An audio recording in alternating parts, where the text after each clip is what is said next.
बिना इंसान की परछाई। दोस्तों, मेरा नाम आल्फा है और आज जो कहानी मैं आपको सुनाने जा रहा हूं वह गुजरात के एक ऐसे पुराने बंगले की है जिसकी दीवार पर हर रात 2:22 बजे एक परछाई दिखाई देती थी। सबसे डरावनी बात यह थी कि उस परछाई का कोई इंसान नहीं था। वह अकेली चलती थी और जिस रात किसी के सामने रुक जाती, वह इंसान अगले दिन हमेशा के लिए गायब हो जाता। पहले मुझे लगा कि यह गांव वालों द्वारा फैलाई गई कोई अफवाह होगी, लेकिन जब मैं खुद उस बंगले में गया तब मुझे समझ आया कि कुछ परछाइयां रोशनी से नहीं, मौत से बनती हैं। यह घटना लगभग 6 महीने पहले की है। मैं एक पुराने ब्रिटिश दौर के बंगले की डॉक्यूमेंट्री शूट करने के लिए विक्रमपुर नाम के गांव पहुंचा था। गांव छोटा था, लेकिन उस बंगले का नाम लेते ही लोगों के चेहरे बदल जाते थे। कोई उसके पास नहीं जाता था। आखिरकार मुझे एक बुजुर्ग चौकीदार माधव काका मिले, जो कभी उस बंगले की देखभाल करते थे। उन्होंने मुझसे पूछा, रात रुकने की हिम्मत है? मैंने कहा, मैं इसी काम के लिए आया हूं। उन्होंने कुछ देर तक मुझे देखा, फिर बोले, अगर रात 2:22 पर दीवार पर परछाई दिखाई दे तो उसे देखने की गलती मत करना। मैं मुस्कुराया, सिर्फ परछाई से क्या होगा? उनकी आवाज अचानक भारी हो गई। वह परछाई इंसान की नहीं है तो किसकी है? उन्होंने धीरे से कहा, जिसका शरीर बहुत पहले मर चुका है। शाम होने तक मैं बंगले के अंदर पहुंच चुका था। बंगला बहुत बड़ा था। ऊंची छतें, लंबे गलियारे, टूटी खिड़कियां, धूल से भरे कमरे और हर जगह पुराने जमाने की तस्वीरें। सबसे अजीब बात यह थी कि उन तस्वीरों में लोगों के चेहरे साफ दिखाई दे रहे थे, लेकिन उनकी परछाइयां नहीं थीं। मैंने कैमरा लगाया और रिकॉर्डिंग शुरू कर दी। समय था 11:57 PM। मैं एक एक कमरा रिकॉर्ड कर रहा था। हर कमरे में अजीब ठंड थी, इतनी ठंड कि सांस से धुआं निकलने लगा। मैंने टॉर्च की रोशनी दीवार पर डाली। मेरी अपनी परछाई दिखाई दी। सब सामान्य था। करीब 1:41 AM पर मुझे ऊपर वाली मंजिल से किसी के चलने की आवाज सुनाई दी। ठक ठक ठक। मैं सीढ़ियां चढ़कर ऊपर गया। पूरा गलियारा खाली था, लेकिन दीवार पर एक लंबी काली परछाई धीरे धीरे आगे बढ़ रही थी। मैंने तुरंत टॉर्च उस तरफ घुमाई। कोई इंसान नहीं था, फिर भी परछाई चल रही थी। मैंने कैमरा झूम किया। स्क्रीन पर सिर्फ खाली दीवार दिखाई दे रही थी। मैंने कैमरा नीचे किया। मेरी आंखों के सामने परछाई अब भी चल रही थी। मैंने खुद से कहा, शायद आंखों का भ्रम है। मैंने दूसरी टॉर्च जलाई। रोशनी बदल गई, लेकिन परछाई की दिशा नहीं बदली। वह उसी तरफ चलती रही, धीरे धीरे, बिल्कुल शांत। फिर वह एक पुराने बंद कमरे के सामने जाकर रुक गई। दरवाजे पर जंग लगा ताला था। मैंने ताला तोड़ा, कमरा खोला।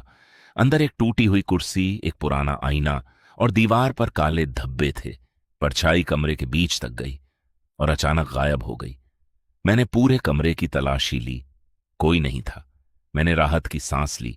उसी समय आईने में मुझे अपनी परछाई दिखाई दी, लेकिन असली डर तब शुरू हुआ जब मेरी परछाई ने मुझसे अलग होकर सिर घुमाया। मैं बिल्कुल स्थिर खड़ा था, लेकिन आईने में परछाई मुस्कुरा रही थी। मेरे हाथ कांपने लगे। मैं पीछे हट गया। आईने की परछाई भी पीछे हटी। फिर उसने बहुत धीरे से अपना हाथ उठाया और दीवार की तरफ इशारा किया। मैंने मुड़कर दीवार देखी। वहां एक दूसरी परछाई खड़ी थी, बिना किसी इंसान के। वह धीरे धीरे मेरी तरफ बढ़ने लगी और उसी समय घड़ी ने 2:22 AM बजा दिया। मेरे हाथ कांप रहे थे। कमरे की हवा अचानक इतनी ठंडी हो गई कि सांस लेना मुश्किल हो गया। दीवार पर खड़ी वह काली परछाई धीरे धीरे मेरी तरफ बढ़ रही थी। मैंने टॉर्च उसकी तरफ फेंकी। रोशनी दीवार पर पड़ी, लेकिन परछाई पर नहीं, जैसे रोशनी उसे छू ही नहीं सकती थी। मैं पीछे हटने लगा। उसी समय आईने में मेरी परछाई ने फिर सिर घुमाया। इस बार उसने अपने होंठ हिलाए। मैं कोई आवाज नहीं सुन पा रहा था, लेकिन उसके होंठ साफ कह रहे थे, भागो। मैं कमरे से बाहर भागा। गलियारा लंबा था, बहुत लंबा। जितना दौड़ता उतना ही गलियारा बढ़ता जाता। हर दीवार पर वही काली परछाई दिखाई देने लगी। 1, 2, 3, दर्जनों परछाइयां, लेकिन वहां कोई इंसान नहीं था। मैं सीढ़ियों की तरफ दौड़ा, नीचे पहुंचा। मुख्य दरवाजा खोलने की कोशिश की। दरवाजा बंद था। मैंने पूरी ताकत लगा दी, कुछ नहीं हुआ। उसी समय पीछे से किसी के चलने की आवाज आई। मैंने मुड़कर देखा। वह काली परछाई अब दीवार से अलग हो चुकी थी। वह जमीन पर नहीं चल रही थी, वह हवा में तैरती हुई मेरी तरफ आ रही थी। उसकी कोई आंख नहीं थी, कोई चेहरा नहीं था, सिर्फ एक इंसानी आकार का घना अंधेरा। मैंने जेब से मोबाइल निकाला, फ्लैशलाइट ऑन की। रोशनी उस पर पड़ी और पहली बार उसका चेहरा दिखाई दिया। वह चेहरा मेरा था। मैं डर के मारे चीख पड़ा। उसी समय बंगले के बाहर से माधव काका की आवाज आई, आल्फा। मैंने पूरी ताकत से दरवाजे पर धक्का मारा। दरवाजा खुल गया। मैं बाहर भागा। माधव काका ने मेरा हाथ पकड़कर मुझे जमीन पर गिरा दिया। उन्होंने मेरी आंखों पर गंगा जल छिड़का।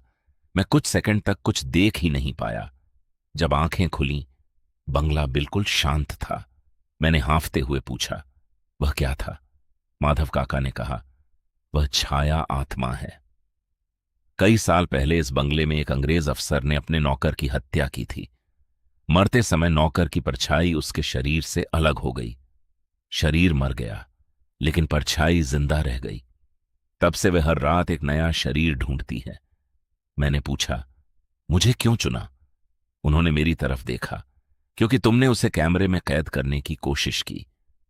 सुबह होने लगी थी। मैंने अपना कैमरा उठाया। हम दोनों बंगले से बाहर निकल आए। मैं शहर लौट आया। घर पहुंचकर मैंने रिकॉर्डिंग चलाई। पहले सब सामान्य था, बंगला, गलियारा, कमरा। लेकिन ठीक 2:22 AM वाले हिस्से में कैमरे ने कुछ ऐसा रिकॉर्ड किया था जिसने मेरी रूह जमा दी। वीडियो में मैं कमरे में अकेला खड़ा था। दीवार पर कोई परछाई नहीं थी, लेकिन मेरे पीछे एक दूसरा आल्फा खड़ा था। वह बिल्कुल मेरी तरह दिख रहा था। और जब वीडियो खत्म हुआ, वह दूसरा आल्फा कैमरे की तरफ देखकर मुस्कुराया। मैंने तुरंत वीडियो बंद कर दिया, लेकिन उसी पल कमरे की लाइट अपने आप बंद हो गई। मेरे पीछे की दीवार पर एक परछाई उभरी। मैंने मुड़कर देखा। कमरे में कोई नहीं था, फिर भी परछाई धीरे धीरे मेरी तरफ बढ़ रही थी।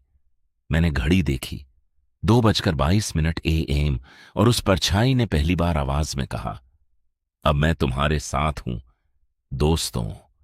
अगर कभी किसी दीवार पर ऐसी परछाई दिखाई दे जिसका कोई इंसान न हो, तो उसे रिकॉर्ड करने की कोशिश मत करना, क्योंकि कुछ परछाइयां रोशनी से नहीं, तुम्हारी जिंदगी से जुड़ जाती है।